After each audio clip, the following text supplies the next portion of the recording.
What is up, traders? This is going to be a breakdown on AUD This was a trade idea that was called over our Wall Street Grunts private group. So first, I'm going to explain the fundamentals behind the trade. So it could definitely help you in the future if you look into trade AUD as well. Then afterwards, we're going to break down some technical analysis for the reasons why I entered based upon technicals. Okay. So hopefully this helps. And if you have any questions, do not hesitate to write in the comment section or DM me on my IG page. So first, we're just going to go look at the Wall Street Grunts Discord. So I just want to show y'all how we like to prep for these events, right? So we do have our cheat sheets here. So we can see on the 30th that we had AUD CPI data, right? So we like to anticipate if we get a higher print, I expect a strong AUD currency. But then if we get a lower print in CPI data, I expect a weaker currency.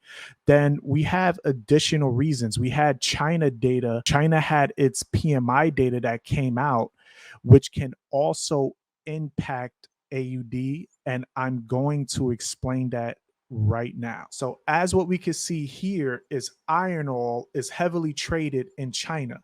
So this is why if China is doing well, it heavily impacts Australia and the AUD currency. So if China has good data, that expects to be positive for AUD. So if China is dealing with negative data or negative outlooks, like meaning if China is dealing with fears, that would impact AUD currency in an extreme negative way. So right over here is a perfect example that we had AUD CPI data rise. So we expect that to be positive for the AUD currency.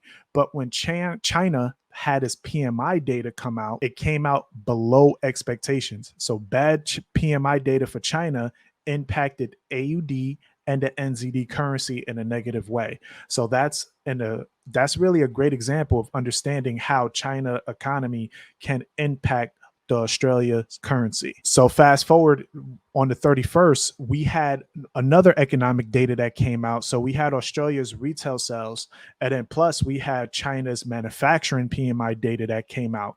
So the data for China came out extremely positive on the 31st.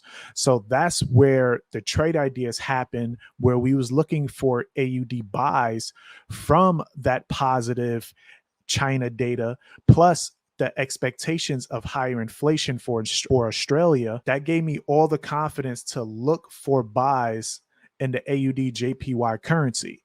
So the fact that inflation is high, good China data, that is all positive signs for positivity for the AUD currency. So now I'm just relying on my technicals and also my risk sentiment to continue the direction that I'm looking for. So here's an example of the position that we took for these AUD JPY buys over the Asian session after we saw the economic data that came out. So just like in my previous video where I went over trade entries, this is why that trade entry video is so important, because now we have reasons for the direction. It's not just entries on technicals alone. When you have fundamental reasons behind your technical entries, it gives you more confluence and more confidence in your trades.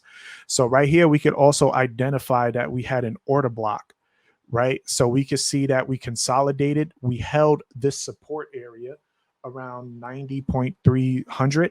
And I'm just looking for the candle closures to close above resistance. So when I saw that this candle closed above, and the reason for the buys was from economic data, this is where I exactly took my entry. And we could see that we formed another double top, a double bottom above the order block. This is a great technical entry that I love to take every single time where I have fundamental reasons. Plus, these technicals definitely confirmed my bias. So after we had that data throughout the whole entire day, I had no reasons to close my trade. So this trade could definitely set up for swing trade opportunities. And it's just because that if inflation is rising, that's giving me the opportunity to expect that the RBA, the central bank for Australia, is going to want to hike rates to fight inflation. just because that CPI print was higher than expected.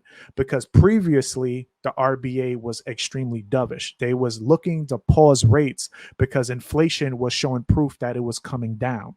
So now with this high print, now that could change the monetary policies just to look for swing trade positions.